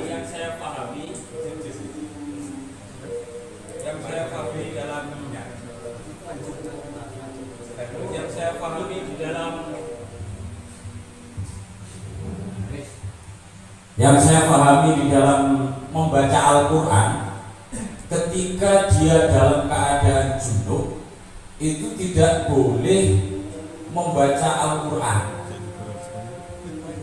Nah, dikategorikan membaca itu ketika keluar suaranya. Tapi kalau di sini dikatakan wala yuharrik lisana. Ini yang saya tanyakan, apakah ada perbedaan? Maksud dari wala yang takalam itu. Oke. Jadi pertanyaannya, ketika di WC ya, itu tidak boleh berzikir ya, wala yuharrik. Ya, begitu pula suaranya tidak keluar, tapi lisannya bergerak-gerak, itu pun juga tidak boleh. Padahal ketika kita lihat di dalam masalah junub ya, orang yang junub itu tidak boleh baca Quran. Ternyata batasannya itu ya nggak boleh kalau bersuara. Kalau di situ berarti ya, kalau di harokat lisan dengan gerakan lisan berarti ketika junub boleh. Nah, itu bedanya apa? Kalau di WC kok nggak boleh menggerakkan lisan, kalau ketika junub kok boleh menggerakkan lisan membaca Quran, tapi yang penting suaranya nggak penting. Nah, moga ditanggapi. Apa memang begitu? Ya. Ini yang bertanya Hafidul Quran ya. Kalau bahasa salafnya Hamidul Quran. Ya. Orang yang membawa Quran, kalau hafid bahasa kuno itu adalah hadis. Ya. Jadi beliau sebagai orang yang hamil Quran ya, itu menyampaikan ini ya, kalau ketika junub itu kok ternyata boleh kalau boleh menggerakkan lisan asal nggak ada suaranya gitu ya, tapi ketika di WC kok gerakan lisan saja tidak boleh. Apa lebih parah di WC apa gimana? Nah, pertanyaannya seperti itu. Jadi monggo ini kita kaji. Apa karena memang junub dan WC itu lebih khobar, lebih cenderung WC, jadi sehingga menggerakkan lisan saja itu tidak boleh. Ya. Apa pemahaman saya yang seperti itu apakah sudah benar atau belum? Oh iya. Coba ini pemahaman yang saya tadi dicek dulu. Ya, apa benar ketika junub itu boleh menggerakkan lisan saja membaca Quran asal tidak keluar suaranya? Coba ini juga dipelajari ya, jangan-jangan beliau salah paham dan berpaham yang salah. Pertanyaan ini menarik dari sisi kemasyarakatan ya, karena bagus jalan. Tapi pas begini ada sisi soal yang menarik, yang ketepatan itu maksudnya dari sisi manhaj. Jadi ada satu ilat yang sama, yang tadi dibaca usul yang terakhir itu ilatnya sama, tapi hukumnya jadi berbeda antara adhar dengan qaulul adhar. Jadi ilat yang memperbolehkan dan yang tidak memperbolehkan, yang boleh disamakan dengan siap, yang tidak boleh itu diilahkan kepada to'am. Ilatnya itu, jadi yang boleh diilat dihukumi sama seperti pakaian, boleh untuk istinja. Yang nggak boleh dihukumi dengan to'am, karena to'am nggak boleh istinja. Lalu ketika di dalam jilbib yang dibiro dan wa'il matbuk ilatun, padahal ilatnya sama. Kalau jilbib itu adalah matbuk dibiro, menurut adhar itu adalah boleh karena ini fihumis siap. Tapi qaulul adhar tidak boleh kan to'am. Satunya dibalik. Bagaimana kalau itu wa'il matbuk? Menurut qaulul adhar kalau wa'il matbuk itu hukumnya tidak boleh karena dihukumi to'am. Tapi menurut qaulul adhar ini siap. Yang boleh itu siap, yang tidak boleh to'am. Tapi di zaman kasus itu yang bainal adhar wa qaulul adhar. Kalau mau latihan dalam menempatkan ilat tasdikul mana, ini sangat bagus untuk dibahas. Tapi kalau dari sisi amalia praktek yang itu lebih pas, karena kalau itu memang tidak perlu dipraktekkan di masyarakat, itu memang untuk ulama yang mau khusus jadi mau pilih bagus sekali yang disampaikan Pak Yamin, bagus ya, masalah manfaat tadi ya. Tapi karena yang bertanya itu dulu ya, kita bahas yang disampaikan bersama dulu ya. Jadi yang disampaikan kami juga bagus, menarik ya. Ini kok ada ilahnya sama, hukumnya mungkin kira-kira karena ada masalah yang lain atau gimana. Jadi kalau dari itu kemudian itu agak runtuh mungkin begitu. Ya, satu sisi kalau tapi ketika dibutuhkan ya apa seperti itu. Tapi kita apa dulu ya, apa dulu. Nah, apa seperti itu ya. Jadi mungkin rahasia Rasulullah bilahu ulama ummati rahmatun. Mungkin begitu. Ya. Jadi memang fikih dibuat sudah seperti itu biar kalau nanti kuat melakukan yang berat, nggak kuat melakukan yang ringan. Kan mungkin begitu ya kan. Monggo kita bahas yang pertama dulu ya, yang dibutuhkan masyarakat dulu. Nanti masalah yang berat-berat tadi bisa konsultasi ke saya.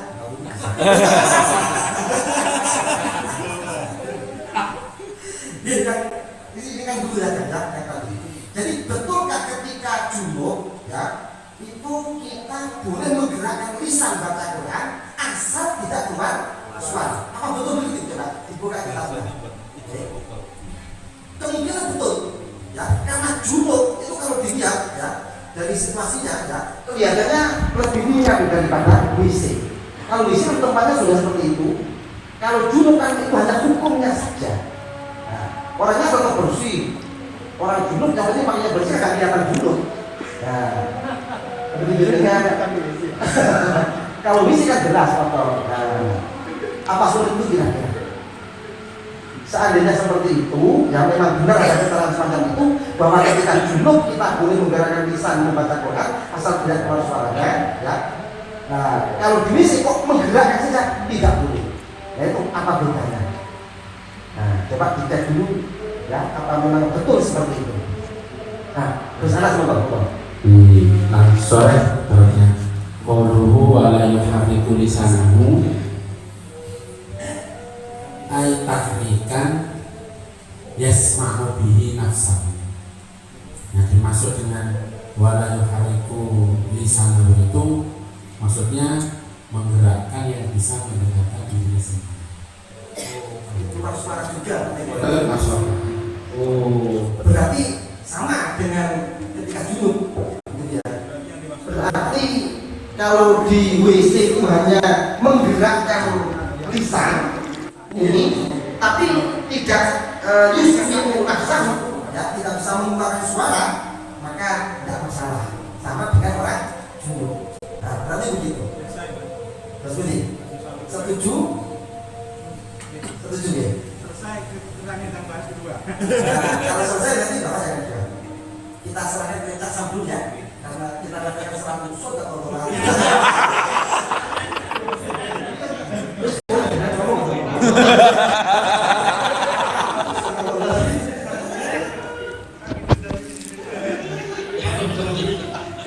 ya kan saya setuju tadi. Nah, ada juga ada ini tambahan dari takdir terkait dengan itu tadi ditahrik yusliu bukannya yusliu ya yusliu yahmu ala junub ila Al-Quran talafudan wa tahrikan.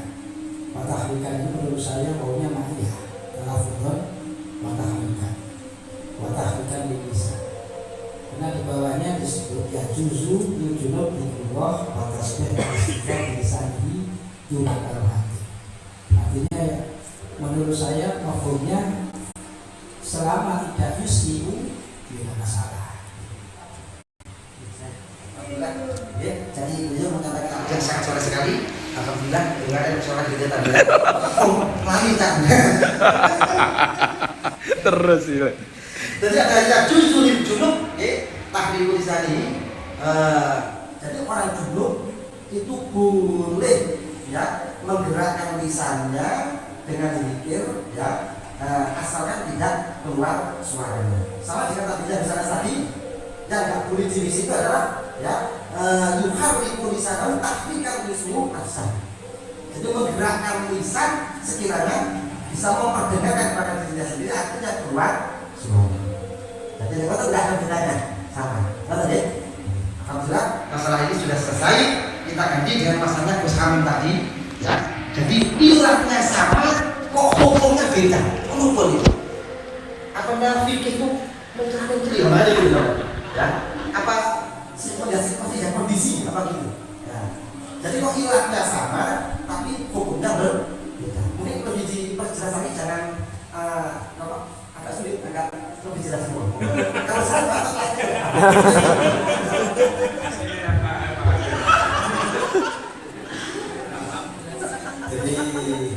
ibarat itu berangkat dari kasus ghairi muhtaromin.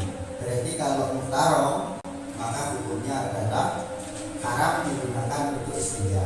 Kalau tidak muhtarom maka hukumnya jelas. Yang ada dalam ibarat-ibarat fikih yang menjadi maksusul imam, istilahnya nasul imam, itu ada dua. Satu ada siap, yang kedua adalah to'am. Siap itu bukan muhtarom.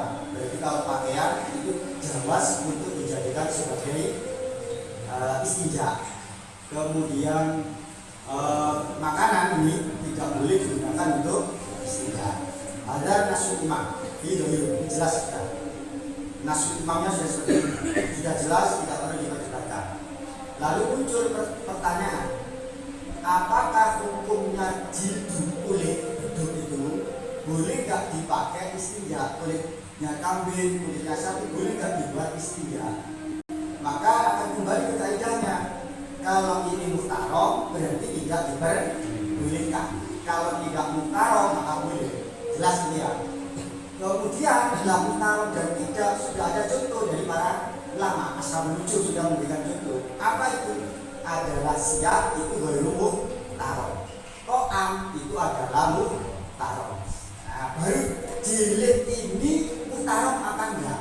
Kita tidak boleh menentukan ini muhtarom apa tidak, tapi satu teorinya adalah pendekatan pakai qawaid, dua ilhaqul masail.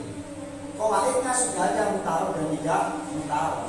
Tinggal far'nya, urutnya adalah siap apakah to'am. Menurut Muqabilul Adhar, dilihat dulu jilid ditafsir.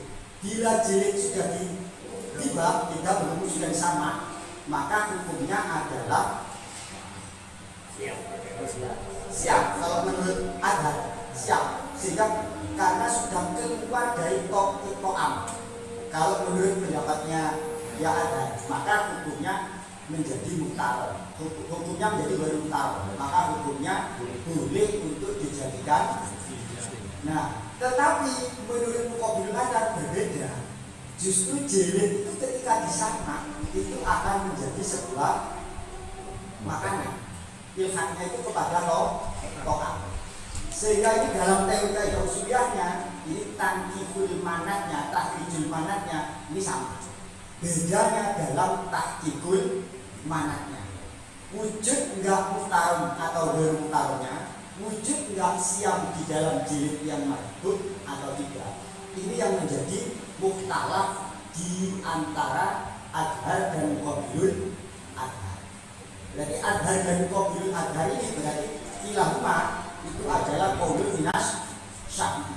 Lalu para ulama mentarjihnya. Berarti dua-duanya ada qaulnya Imam Syafi'i. Berarti Imam Syafi'i juga punya dua pendapat. Lalu ditarjih oleh Imam An-Nawawi. Pendapatnya kalau sudah madhub maka kasiat, kalau belum madhub maka to'am. Muqabilul Adhar itu juga. Nah, yang ditanyakan begitu. Kalau nggak bisa ya pilih mawar begitu. Yang ditanyakan adalah mawadul istidlal bainal Adhar wa Muqabilul Adhar. Kalau ditanyakan begitu, mawadul istidlal bainal Adhar wa Muqabilul Adhar. Kira-kira begitu pertanyaannya. Jelas ya?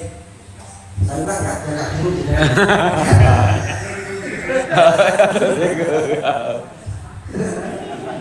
Jadi begini ya. Jadi intinya ya, orang beristinja memakai perkara yang muhtarom dimuliakan oleh syariat itu hukumnya haram. Kalau beristinja dengan perkara yang ghairu muhtarom tidak dimuliakan syariat itu tidak haram. Karena itu lagi. Nah, alasannya ya muhtarom itu contohnya adalah to'am. To'am ini muhtarom karena makanan. Kalau siap ini dianggap ghairu muhtarom karena bukan makanan. Jadi jawaz istinja istilah. Boleh kita istinja ya memakai pakaian. Nah, kemudian untuk menghukumi kulit ya beduk misal ini boleh dibuat istinja atau tidak. Nah, ternyata kita diburu mikir menjadi mustahil namanya kata. Ya tapi caranya cara golekna kita, iki termasuk barang muhtarom apa ora? Berarti begitu, ya. Kalau dianggap muhtarom, maka kulit tidak boleh dibuat istinja. Kalau tidak dianggap muhtarom, maka boleh dibuat istinja.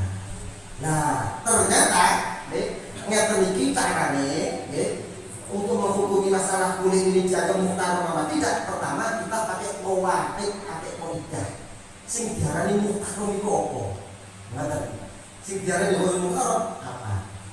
Nah, bisa pakai qaidah ini. Yang kedua bisa pakai ilhaqul masail, ya. Menyamakan kulit ini dengan masalah yang lain.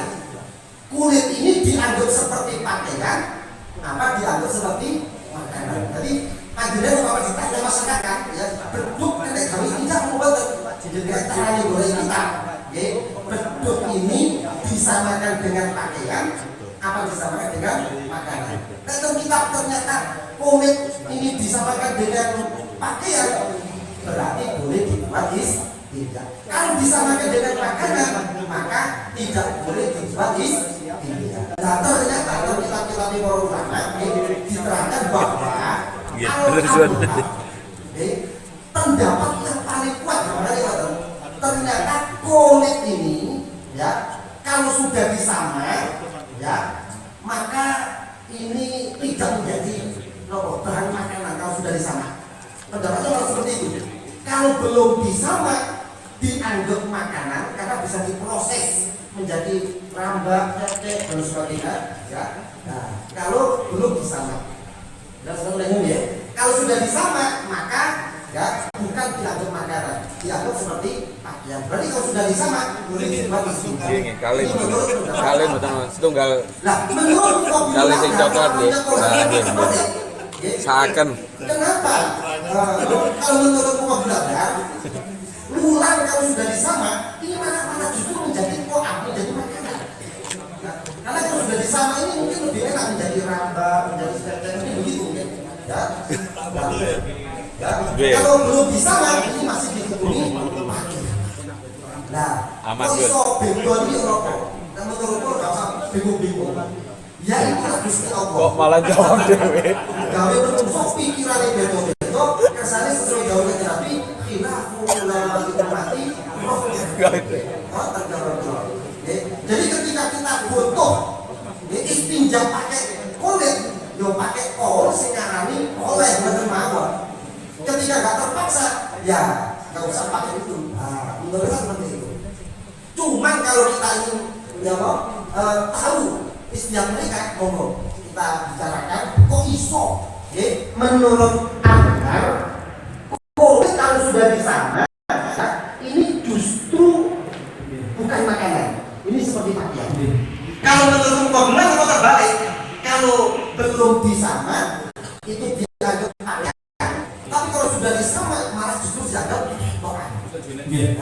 Tambahnya ini, kalau buatan jawab tapi nambahin kerutan. Kerutan enak. Lalu kalau memahami ini bisa terjadi pada makbul yang makbulil lahmi yang disembelih. Jadi sapi disembelih, maka kulitnya bagaimana hukumnya untuk istinja? Maka menurut ulama kalau disamak maka boleh, karena dia sudah menjadi malbus atau siap. Kalau belum dimakbul maka dia kokang. Nah, hal ini hilaf semacam ini apakah terjadi pada ghairu makbulil lahmi? Contohnya kulitnya macan. Lah kulitnya macan ketika sudah didebus, apakah terjadi hilaf semacam itu? Karena kalau kulitnya macan setelah disamak sepakat itu bukan makbul, ya kan? Beda dengan jidor yang dari sapi kurban, itu masih meskipun sudah disamak masih bisa ihtimal terhadap makbul karena bisa dimakan. Tapi kalau kulitnya tikus, kulitnya buaya, ketika sudah debu, apakah khilaf ini juga masih berlaku? Saya dipahami, karena tidak bisa kita tasawurkan kulitnya macan, kulitnya tikus yang sudah dimakbul itu diihtimalkan terhadap makbul. Nah, itu aku nambah keruatan awal. Ini Pak Ustaz. Belum menjawab di dalam kauluhu wa dan seterusnya ila akhirih itu ada homofobihu ya huwa itu teksnya yang benar koridor atau fasadun yang benar ya huwa kuyida di situ apa kuyida makanya saya itu kuyida itu di itu la alahu fasadun ada gitu la alahu fasadun bukan kuda itu wa muqabiluhu yaqulu huwa la'alahu fasadun bukan kuda. Oh, enggak. Nanti muqabilnya mengatakan bahwa kulit itu tadi dianggap darah rusak gitu ya. Artinya kulit dibuat istinja. Ya seperti kepahaman sampean kan tapi teksnya itu la'alahu fasadun. Oh iya. Terima kasih atas informasinya. Tapi monggo kita bahas ya. Jadi kenapa Azhar dan Muqabilul Azhar kok iso berbeda pandangan ya menentukan kulit yang sudah di sana kok iso ngarani Azhar mengatakan ini seperti pakaian boleh dibuat istinja, kalau Muqabilul Azhar ini disamakan dengan Quran ya berarti bisa dibuat istinja. Masa hukum timur itu sampai berpendapat.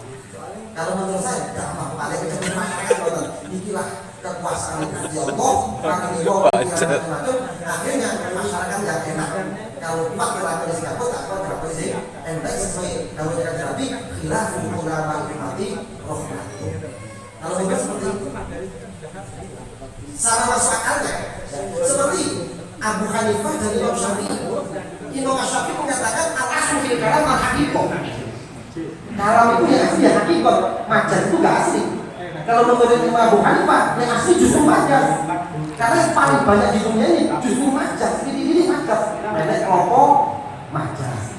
Kawet no kodok no wedan majaz. Sebenarnya sebagai air, bukan wedan gitu ya kan? Lah majaz. Sing dikarenakan butuh apa isinya lah. Jadi judulnya lebih banyak majaz, maka menurut Imam Abu Hanifah yang asli adalah majaz. Nah ini kan dua pendapat yang sangat berbeda. Sama masuk akal. Imam Syafi'i, insya Allah kita akan mengusung Imam Syafi'i, kita akan mengusung Hanifah, insya Allah akan tunggu ya Imam Abu Hanifah. Begitu baik, masuk akal semua ya Allah ya. Ketika kulit ini belum disama, ya, ini menurut Quran ini masih dianggap seperti makanan. Ya. Tapi ketika disama, ini kan dibuat apa? Leme, makanya dalam kitab bahasa kalau nggak salah. Ya, ketika bangkai kulitnya diambil, kan disucikan, disama menjadi suci. Tapi itu hanya untuk leme saja. Tidak boleh dibuat makanan, tidak boleh dibuat apa, tidak boleh dibuat cecek. Tapi ya itu tadi dianggap siap, dianggap seperti makanan. Masyarakat juga. Nah yang kedua belajar ternyata ya masyarakat juga. Ya, karena sebelum disama, ya mungkin orang makan itu masih belum begitu tertarik, kan belum bersih. Ketika sudah dibersihkan disama, lah lebih menarik untuk dibuat bahan makanan. Nah mungkin seperti itu pakaiannya. Nanti juga belum ada takdirnya. Baik, nah monggo untuk dilihat gimana? Memang agak sulit ini ya. Tapi yang jelas kita tinggal ikut saja. Kalau ikut Azhar ya tidak terlalu kalah ya. Monggo. Oh, kesana ya sudah boleh.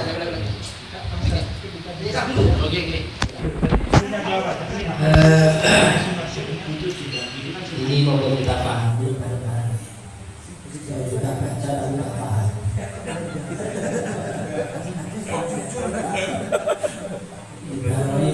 Istihadul Azhar wa Muqabilul Azhar. La tujadu bihadha lafzi fi kutubil fikhi aw tibbi al-muta'allaqah bil jildi. La tujadu bihadha lafzi fi kutubil fikhi aw tibbi al-muta'allaqah bil jildi. Wa ghaliba ma yadkhulu fiha tashrif itu Fafil fikil islami al-adhan wa muqabilul adhan yustakhdamu li bayani quwwati aqwalil murajjihati inda syafi'iyah bainama ijhadul dhuhri fil jildi qad yatadakhalu ma'a tashaqqul jildi aw ijtihadil adolati itu yang apa nih? Oke, tapi saya ini langsung jelas untuk takbir al-adhar wa muqabilul adhar. Jadi takbir ini mengomentari pendapat adhar dan pendapat muqabilul adhar. Kalau sebenarnya ibaratu ijtihadul adhar wa muqabilul adhar la tujadu di hadzal lafzi itu bil fiqhi aw tibbi al muta'alliqah bil jildi. Jadi istihadnya kaum adhar dan muqabil adhar ini ternyata di dalam kitab fikih dan kitab perhubungan tidak ditemukan yang berhubungan dengan masalah kulit ini. Jadi kulit mulah itu khasiatnya nopo ternyata ternyata betul ada. Wa ghaliban ma yadkhulu fi at-tasqif. Fa fil fiqh al-islami mustalahul adhar wa muqabilul adhar yastakhdimu kata istikhdam li bayani quwwatil aqwal al-murajjihah inda syafi'iyah. Bainama ijhadud dhuhri kamadan fil jildi qad yatadakhalu ma'a tashaqqul jildi aw ijhadil adulati aw tasabbuhati allati jadi alil istikak. Ya apa?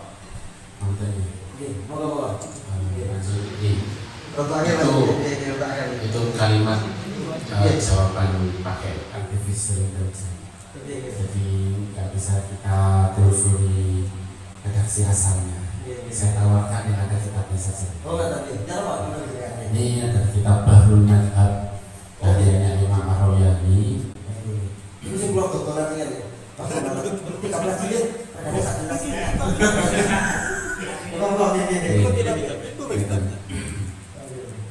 Mas'alatun qala Syafi'i filum wala ba'sa bil jildil madbuki ayyus taqabihi wa hada kama qala ni urusan beliau al jildu ala garbani. Jildu ada dua, jildun tahirun wa jildun najisun. Fa amma najisu fala yajuzu al-istinja'u bila istalin. Sepakat. Wa amal jildu tahiru fa ala garbani.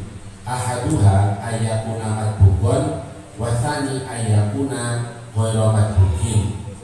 Fa in kana al-jildu madbugon fa fihi qaulani ahaduha yajuzu al-istinja'u lahu sawa'un kana jilduha yukalu lahmuhu aw ma la yukalu wa huwa al-ashahu nasso alaihi fil ummi ka'annahu in kana la yunafa wa kal khirqati wa in kana khoshinan fa huwa kal fajri.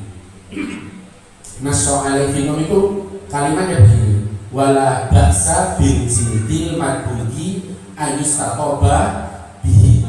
Itu kalimat di kitab Al-Um beliau. Karena di kitab Al-Um beliau itu menggunakan la ba'sa bil jildil madbug itu umum. Maka sawa'un kana yukalu lahmuhu aw ma la yukalu lahmuhu. Karena pakai kalimat am. Oleh karena itu, kalau layinan dianggap seperti khirqah, kalau keras dianggap seperti batu. Seperti kalau lembut seperti kain, kalau keras seperti batu. Watani la yajuzu. Kalau yang kedua nggak boleh. Nasso alaihi fi harmilah li annahu kal qadmi. Waqad bihi asyatu fatu kalu bijil dia. Bentuknya di sini. Ternyata fatu kalu bijil dia. Ini ibarat beliau di kitab juga. Beliau menggunakan kalimat jildul syah, kulitnya kambing yang dimadbuk itu boleh juga untuk dijadikan makanan atau untuk lalu lakukan. Tapi ini alasan kenapa menjadi tidak agarnya di sini. Wahada la yasibu li'annahu la yuqsadu bil akli fil adati fala yu'addu makulan. Sekalipun kulit itu bisa dimakan, tapi secara umum gak ono mangan kulit sama. Nah, karena adatnya seperti itu, akhirnya pendapat ini posisinya jadi mobil adat. Karena la yu'addu makulan adatan. Jildul tadi itu, jilid yang dimadbuk la yu'addu makulan adatan. Tapi ternyata begini, jadi besar ya. Jadi dalam kitab Bahrul Madhab diterangkan bahwa jildun ada yang najis, ada yang mohir suci. Kalau yang najis fa'amman najasu fala yajuzu al-istinja. Ya, kalau yang najis ulama sepakat tidak boleh dibuat istinja. Ya. Ulama kohir adapun yang kulit yang suci, ya, maka ini ditafsir. Ya. Kalau madbuk, ya, ini nanti ulama khilaf. Kalau ghairu madbuk tidak disamak, ya, maka ini ulama mengatakan tidak boleh dibuat istinja. Betul ya? Kalau madbuk disamak, maka ada pengulangi dua pendapat. Yang satu mengatakan ya juzu, ya, boleh dibuat istinja. Sawa'un, ya, baik itu mimma yukalu dari hewan yang halal dimakan seperti kambing, wasapi, ya. Wa ma la yakulu, baik dari kulit hewan yang tidak halal dimakan seperti kalau asabi macam, ya. Nah, itu menurut pendapat yang pertama ya juzu. Yang kedua la ya juzu. Nah, jadi seperti itu. Nah, kemudian, ya, pendapat yang mengatakan bahwa seperti kulitnya sudah disamak itu dianggap ko'am, ya, dianggap ko'am, itu dikatakan ghairul adab, pendapat yang kurang kuat. Jadi pendapat ulama yang mengatakan bahwa kulit ketika sudah disamak, ya, maka dianggap seperti ko'am, itu katanya pendapat yang kurang adab, kurang kuat. Kenapa? Karena al-ada, ya, kulit yang sudah disamak itu la yu'addu makulan, tidak diperuntukkan untuk makanan adat dulu, gitu. Nah, ini apa berubah kalau zaman sekarang? Kalau zaman sekarang kabeh nek dipanen, modelnya seperti itu. Nah, jadi ternyata seperti itu yang kami jadi tetapi sudah sangat bagus tadi, ya. Jadi perkara yang fil adat la yu'addu makulan, perkara yang menurut adatnya manusia tidak disediakan untuk dijadikan makanan, tidak dipersiapkan untuk makanan, maka tidak boleh dianggap seperti al-Quran. Jadi kalau begitu dianggap seperti akhiyat, seperti pakaian. Kalau dianggap seperti pakaian, berarti boleh dibuat istinja. Nanti deh. Nah, tambah mana ya ini? Mau sini. Ulah. Oh iya. Kan itu. Jadi kalau di sini ada pengembangan lagi, dari semua terlepas boleh atau tidak, wa mahallul man'i fi ma dzukira kama qala Ibnu Qattan wa ghairuhu idza stanja bihi minal janibil ladzi la sa'ra alaihi wa illa tidak saja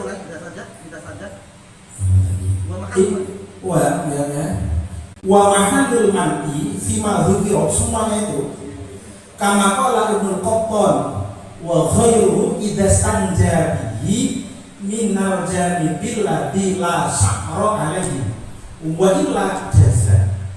Karena dari dua makom atau tidak, itu kalau sisi yang ada bulu-bulunya itu boleh secara mutlak.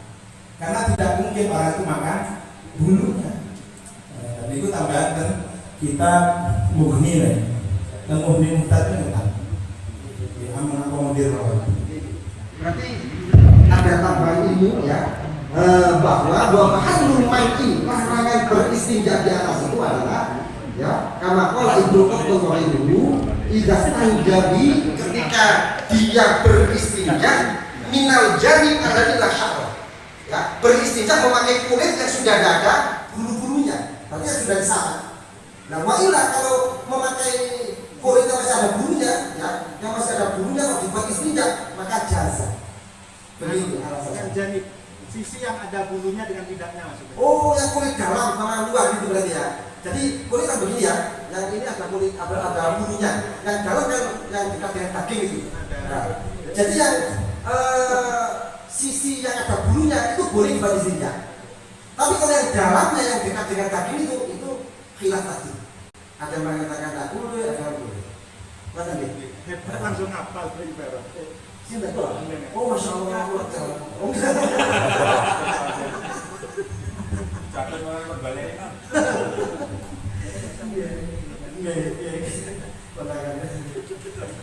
Bahkan dia ada tambahan bahwa jadinya ketika menemukan kulit binatang, ya di situ masih ada bulu-bulunya, maka jadinya boleh sejak pakai yang masih ada bulunya.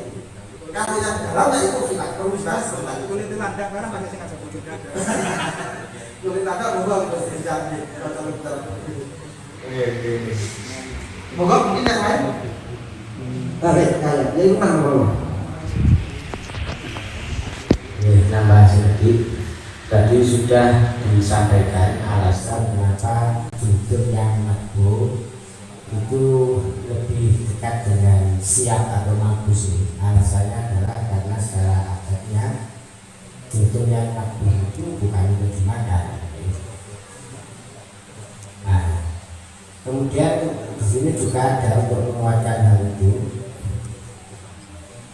Qauluhu bidurra tunawihi fil adhar fihima li'anna al-madhuba intaqala bidabdi an-taqil luhumi ila taqifyabi bidalili jawazi baik jildin jildaini. Jadi ternyata jual beli satu jildun ditukar dengan dua jildun itu boleh. Ini indikator bahwa jildun bukan barang ribawi, bukan makumah. Nah, dari sini akhirnya, oh dengan demikian otomatis jildun itu lebih dekat dengan siap, bukan makumah. Mungkin namanya jelas. Alhamdulillah kata akhir yang membaca tadi ya. Jadi jildun madbuhun, kulit yang sudah disamar, ya ini bukan untuk makanan. Jadi kalau belum disamar itu yu'addu makuran. Kalau belum disamar itu dianggap sebagai makanan. Tapi kalau sudah disamar, kalau belum disamar dianggap makanan. Kalau sudah disamar dianggap bukan makanan, tapi dianggap siap. Makanya ketika jildun ditukar dengan jildun, jual kulit dengan jual kulit, ini diperbolehkan karena bukan termasuk barang ribawi. Barang ribawi itu kan menguntungkan makanan. Dan kulit kalau sudah disamak, ya ini sudah intakola, ya intakola sudah berpindah dari tobrik tokni, jadi watak atau karakter makanan ila tobrik siap. Berpindah ke karakter pakaian. Itu menurut para ulama seperti itu. Cukup ya? Oh, jadi dari daun ketua daun. Bapak perlu lebih bapak. Kasih dia. Alhamdulillah dapat banyak ilmu. Menurut kula kumpulan orang cerdas-cerdas ini begitu pintar orang alim-alim ini ya. Kalau takbir yang disampaikan Gus Anas tadi itu ghaliban atau adatan itu dulu, maka tagayyurul ahkam bitaghayyuril azminah wal amkinah itu bisa kita masukkan untuk mentahqiq. Jadi nanti akan muncul bukan Ibnu Hajar lagi, tapi ada dari sini ini mentahqiq untuk menambahi referensi. Jadi hasanah referensinya bisa muncul. Menurut saya yang terkait dengan matbuh sama ghairu matbuh, itu kan tadi sampun banyak ya disampaikan sehingga muncul konsekuensi hukum yang telah disepakati para ulama dengan perbedaan-perbedaan pendapatnya. Kalau menurut pemahaman sependek pemahaman saya, jadi kalau itu untuk makan berarti niku muhtaram, nek untuk siap berarti ghairu muhtaram. Kalau saya lanjutkan dari Gus Aras tadi, makanya kalau meskipun sudah dimatbu, kalau itu untuk makan dimakan atau gini aja, setelah dimatbu dipakai, maka itu sebagai faul. Jadi dipakai, nanti setelah dipakai kok tiba-tiba pengen keluar dimakan ya dimana ya. Setelah dipakai untuk istinja, nanti sebulan kemudian itu untuk dimakan ya panen aja, karena itu untuk karena perubahan. Dan nanti sama ngapain diri. Apalagi disyukur untuk jadi ini memberi peluang pada kita untuk beristihad itu ya. Jadi kalau zaman dulu, zaman para muslim ya, jadi kulit kalau sudah di sana itu tidak lagi